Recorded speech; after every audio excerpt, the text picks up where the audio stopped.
Hello la compagnie, j'espère que vous allez bien. On se retrouve pour la vidéo du mercredi, la vidéo d'analyse, de réaction, de découverte d'une campagne Kickstarter ou GameFound. Et on va aller découvrir cette fois-ci la campagne GameFound de Purple Haze chez Phalanx Games. Donc c'est un jeu qui a été lancé hier, qui est déjà financé. Et donc on va regarder ensemble qu'est-ce que c'est que ce projet. Comme à chaque fois là, on découvre le projet, comment est-ce qu'on joue, on découvre ce qu'il nous propose, et puis je vous donne un petit peu ma réaction et mon avis à chaud. Et là c'est plutôt un avis presque à froid aussi, puisque j'ai eu le prototype entre les mains, j'y ai joué, je l'ai vraiment découvert, donc je vais vraiment pouvoir vous donner mon avis. Et d'ailleurs si ça vous intéresse de voir le prototype, il y a 2 vidéos, je vous mets les liens dans la description de cette vidéo, il y a 2 vidéos sur ma chaîne avec le prototype de découverte du matériel et de découverte des mécaniques dans le détail. Donc Purple Haze, c'est un jeu de Phalanx Games qui est lancé en campagne de GameFound jusqu'au 15 février, qui est déjà financé à l'heure où je tourne cette vidéo, qui a eu 3 heures pour être financé, 3h35 exactement. C'est un jeu de 1 à 4 joueurs, c'est un jeu coopératif où on va être transporté en 1962 dans la guerre du Vietnam. On va incarner des GI américains bien sûr, et qui donc vont vivre une campagne. C'est un jeu à campagne avec 8 scénarios, donc prévoyez 1h30 par scénario, donc une campagne assez longue. Bien évidemment, du fait du thème du jeu, on est sur un jeu qui est annoncé, qui est conseillé à partir de 18 ans. Alors déjà, est-ce qu'il y a une VF ou pas? C'est un jeu à campagne, ça veut dire qu'il y aura un peu de narration, il y aura des choix à faire. La VF sera débloquée s'il y a au moins 150 backers français francophones. Donc si vous êtes intéressé par ce jeu et par une VF, je ne peux que vous conseiller de backer, de sectionner le français, et donc comme ça espérer débloquer la VF sur ce projet. Avant de découvrir ce que vous aurez dans le pledge, on va tout de suite découvrir comment est-ce qu'on joue rapidement à Purple Haze.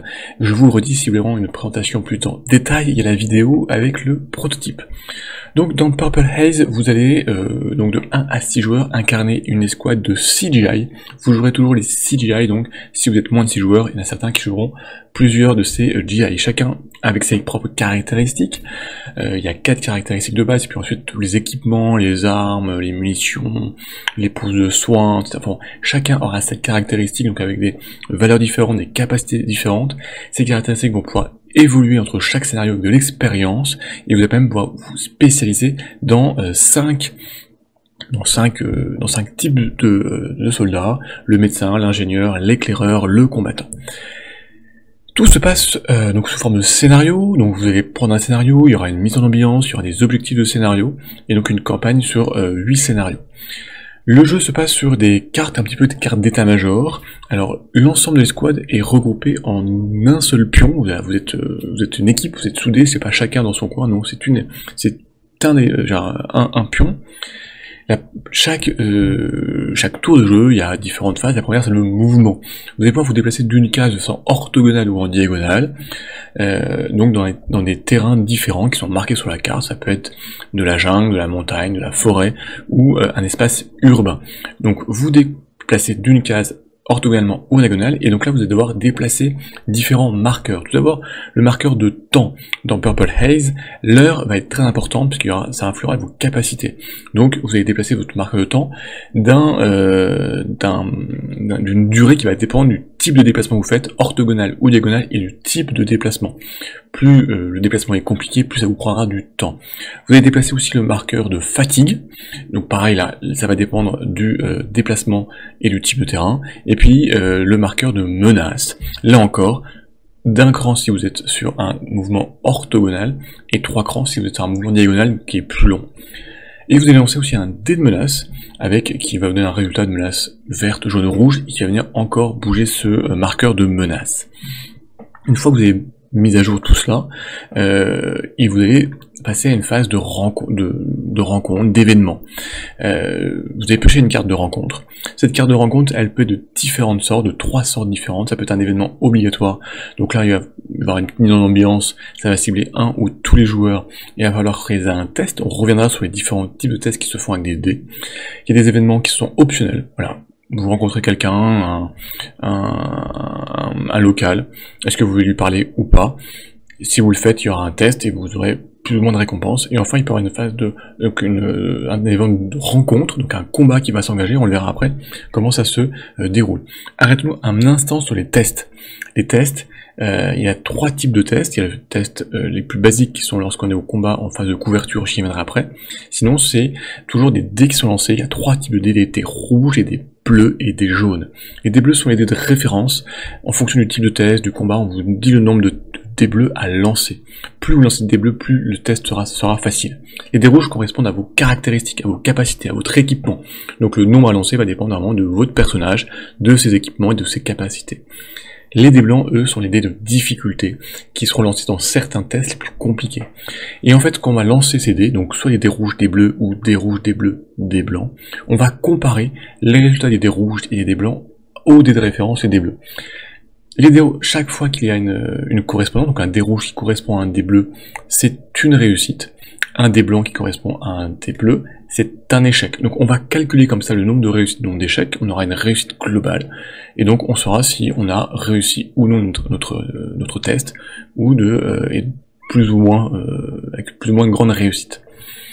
On peut aussi, à la place de se déplacer, camper. Voilà, et on sera d'ailleurs obligé de le faire avec lorsque notre marqueur d'énergie arrivera à 0, on est obligé de camper, on est fatigué, on se repose. À ce moment-là, on retourne notre marqueur sur la carte, ça nous permet de récupérer un peu d'énergie, et puis ensuite on va pouvoir dépasser du temps à récupérer. Alors tout le temps qu'on va passer à récupérer, on va récupérer l'énergie, mais la menace va augmenter et on pourra se faire attaquer dans notre camp. Purple Haze propose une simulation vraiment très poussée, puisque par exemple en début de phase de camp, vous pourrez décider d'installer des claymores, donc des systèmes de mines de protection. Si vous le faites, vous perdez du temps, mais si on vous attaque, vous pourrez éliminer automatiquement des ennemis. Ces claymores, il faudra les récupérer avant de partir si vous voulez les conserver. Aussi à cette phase de camp, vous pourrez très bien exfiltrer certains de vos GI s'ils sont blessés et qui ne peuvent continuer l'aventure. L'aventure va continuer juste à ce que vous ayez réussi les objectifs obligatoires. Il y aura surtout des objectifs optionnels qui vous rapporteront des bonus. Et c'est une fin de mission immédiatement et un échec si vous avez plus de 3 GI qui sont blessés au combat et qui ne peuvent plus participer. Enfin, après cette phase de déplacement et de phase de camp, vous allez dévoiler des éléments d'histoire. Ces éléments, ils vont se déclencher lorsque vous allez arriver sur certaines cases marquées dans le scénario. Et donc là, ça va vous renvoyer sur votre livret de campagne. Ce livret de campagne, il est là pour tous les scénarios. Chaque scénario a sa petite histoire. Et donc, avec un certain nombre d'entrées. Donc vous allez vous reporter à ces entrées, qui vont vous mettre en ambiance, qui vont parfois vous demander de faire des choix, qui vont vous renvoyer sur d'autres entrées. Et parfois, avec des tests à réaliser. Donc là, ça peut être un test, comme vous voyez ici la vidéo, avec 3 types de dés, bleu, rouge, jaune, blanc. Ça peut être des tests avec 2 types de dés, bleu et rouge. Voilà, ça va dépendre de la difficulté, de ce qui se passe. Donc voilà, ça va vous faire vivre une aventure, ça va vous faire prendre des choix, et donc des orientations différentes, et des bonus ou des malus selon vos réussites et selon vos choix. Enfin, il peut se passer donc une phase de combat. La phase de combat, il y a 2 moments où ça se passe, soit lorsque vous avez tiré un événement et il y a un combat qui se déclenche, soit lorsque la piste de menace arrive, dépasse un certain seuil, en 8 ou en 9, et dans ce cas, il y a aussi un combat. Donc là, vous allez tirer une carte de rencontre, comme vous voyez ici sur la vidéo sur en haut à droite. Cette carte de rencontre, on va positionner des dés blancs qui représentent les ennemis, et puis sur la valeur de leur point de vie, modulo un jet de menace qui va rajouter des ennemis ou en enlever. Et ensuite, il va donc le combat va se dérouler. Il va se dérouler un certain nombre de rounds. En fait, le combat prendra fin lorsque vos 6 GI se seront activés. Chaque GI va s'activer une fois, puis on met fin au combat. C'est pas un combat à mort. On commence toujours par une activation des GI américains. Donc pour ça, vous allez décider si vous faites une phase de combat, phase de soutien, donc vous utilisez un objet. Ça vous demande de réaliser un test. Plus souvent, c'est un test avec des dés rouges, donc par rapport à l'armement que vous allez lancer, plus vos capacités, parfois des capacités de relance, et un nombre de dés bleus qui correspondent à la carte de combat d'ennemis. On va comparer donc les 2 dés bleus, des rouges. À chaque fois qu'il y a une correspondante, vous marquez, c'est une réussite, et donc ça vous donne le nombre de dégâts que vous allez faire à un ennemi, et donc vous allez pouvoir baisser sa valeur de dés, et si elle arrive à 0, vous tuez cet ennemi, et vous mettez sur une petite plaque où on va suivre ces ennemis qui sont tués. Une fois que vous avez activé votre GI, vous allez avancer votre marqueur d'activation sur la piste d'activation, donc ça va dépendre de l'arme utilisée ou de l'objet. Si vous restez dans la zone verte, c'est un nouveau GI qui s'active, et sinon si vous passez dans le niveau rouge, en fait, ça va être les ennemis qui vont s'activer, on le voit sur l'image. Donc là, ça va tourner. Et donc quand les ennemis s'activent, il y a un système de jetons que vous tirez au hasard, qui va vous dire ce qui se passe, qui s'active, qui tire, quel malus vous pouvez subir, et vous pourrez vous défendre avec un jet de couverture. Là c'est juste des dés rouges, et c'est chaque double que vous faites qui vous rapporte qui annule les dégâts qui seraient subis sinon par vos GI. Une fois que les 6 GI se sont activés une fois, on met fin au combat, qu'il y reste encore des ennemis ou non. C'est vraiment une embuscade, des accrochages rapides, meurtriers parfois, mais pas des combats sur le temps. On va regarder vos gains, donc là ça va dépendre du nombre de soldats que vous allez tuer, vous allez gagner du matériel, de l'expérience, et faire baisser le niveau de menace. Et ensuite vous allez repartir sur un nouveau tour, donc de déplacement, d'événements, de rencontres, de combats. Et donc avec l'objectif de réussir à remplir la mission qui vous a été donnée dans le scénario, sans arriver à 3 GI blessés ou plus. Dans ce cas, ce serait une fin de mission. Les GI, ils vont être blessés, vous allez prendre des blessures, en particulier en combat ou sur les événements. Chaque GI a un point de blessure physique maximal. Une fois qu'il est atteint, vous piochez une carte de blessure qui va vous dire un petit peu les malus, ça va vous supprimer des capacités, ça va vous faire lancer moins de dés, ça va vous faire baisser votre nombre de points de vie, etc. Et à chaque fois que vous subissez un point genre vous prenez une carte de blessure, vous prenez un point de santé mentale de dégâts, et pareil, avec une limite. Et lorsque vous dépassez cette limite, vous devez prendre une carte qui va aussi vous donner des malus. Certaines cartes aussi peuvent être des kill action, donc vous êtes tué, le GI est retiré du jeu, et lors de la prochaine phase, de la prochaine mission, vous devrez recruter un nouveau GI pour continuer le scénario, la campagne, avec toujours 6 soldats. Certains soldats d'ailleurs, en fonction des blessures que vous aurez, vous devrez les laisser entre deux. Ils ne pourront pas jouer un scénario successif, ils devront rester au camp pour être soignés, et vous devrez prendre un autre GI, donc vous aurez un pool de GI pour remplir votre mission et vivre votre campagne. On profite quand même de cette image pour voir un petit peu que chaque GI, chaque soldat a vraiment ses caractéristiques. Il y a 5 caractéristiques et non 4 par GI, on les voit à gauche, donc la capacité de survie, de dialogue, de charisme, d'intelligence, et puis de chance, si je me souviens bien. Et puis à droite, vous avez ces cartes de spécialisation, donc là c'est une carte basique, au début où votre soldat n'est pas spécialisé, c'est un bleu, et puis ensuite vous allez pouvoir vous spécialiser comme médecin, dans l'infanterie, éclaireur, radio ou ingénieur. Et ces cartes de spécialisation qui vous donnent des octrois des capacités et des emports de matériel, elles sont de différents niveaux. En fait, au niveau des scénarios, vous gagnez des points d'expérience, et entre chaque scénario, vous pouvez acheter une nouvelle carte de capacité, donc qui vont augmenter le nombre de capacités, le nombre de dés que vous allez lancer, et donc qui vont faciliter les missions, vous donner plus de choix dans ce que vous allez faire. Les règles sont en fait très simples, en tout cas très accessibles. Par contre, on voit quand même que le jeu est très poussé, parce qu'on va vraiment gérer chacun son GI, toutes ses caractéristiques, tout ce qu'il peut emporter va dépendre de ses capacités.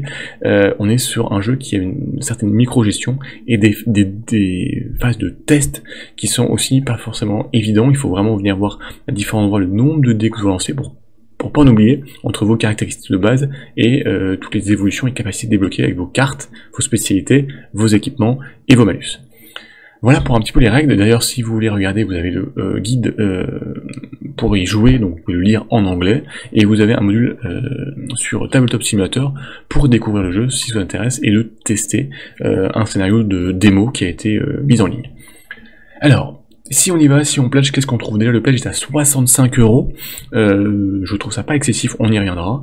Donc 65 €, vous avez la boîte de base, tous les stretch goals, plus une mini extension qui vient rajouter du gameplay au niveau d'invasion de rats, et qui donc vient un petit peu égayer vos sorties. Alors qu'est-ce qu'on va retrouver dans ce pledge? On va retrouver une figurine GameFoon exclusive de Marine que vous pouvez utiliser pour symboliser l'emplacement de votre escouade, mais surtout on va retrouver tout le matériel de jeu. Je vous le redis, il y avait une vidéo de présentation du prototype où je vous montre vraiment le matériel de façon beaucoup plus précise. On a toutes les cartes donc des scénarios qui sont double carte, c'est un peu des cartes d'état-major, ça fait très militaire, c'est très bien dans le thème. On a un grand plateau qui est encore plus grand que les cartes, sur lequel vous retrouvez toutes les caractéristiques à suivre, donc le temps, l'heure, puisqu'en particulier l'heure, lorsqu'on est de nuit, vous ne pourrez pas faire de demande d'appui aérien, vous ne pourrez pas faire de tir de sniper. Vous avez donc la gestion de la fatigue, la gestion de la menace, la gestion de l'activation des combats Vietcong GI, et puis une partie à droite pour tout ce qui est combat, pour mettre vos cartes de combat, et puis le nombre d'ennemis que vous tuez. Vous retrouvez tous les éléments, donc votre livret de règles rapides, livret de règles, livret de missions de campagne, les cartes de rencontre, les cartes de soldats, donc il y a une dizaine de cartes de soldats, puisque je vous dis qu'il y en a besoin de plus que 6, les cartes d'événements, les cartes de spécialisation, et là beaucoup de matériel. Toutes différentes, des armes à foison, des cartes de matériel de recherche, les blessures physiques et mentales, bon, les jetons pour suivre les différentes caractéristiques, les jetons de blessures, les jetons donc blessures physiques, blessures mentales, toutes les jetons pour vos équipements, alors ils sont soit carrés, soit rectangulaires, c'est le poids qui représente, donc parce que vous êtes limité en poids bien évidemment, aussi vous êtes limité en type de matériel et en poids de matériel, donc c'est la combinaison des deux qui fait ce que vous pouvez prendre. Ça peut être des grenades, des munitions particulières, du soin, du claymore, des systèmes radio, de l'essence, etc., etc., etc.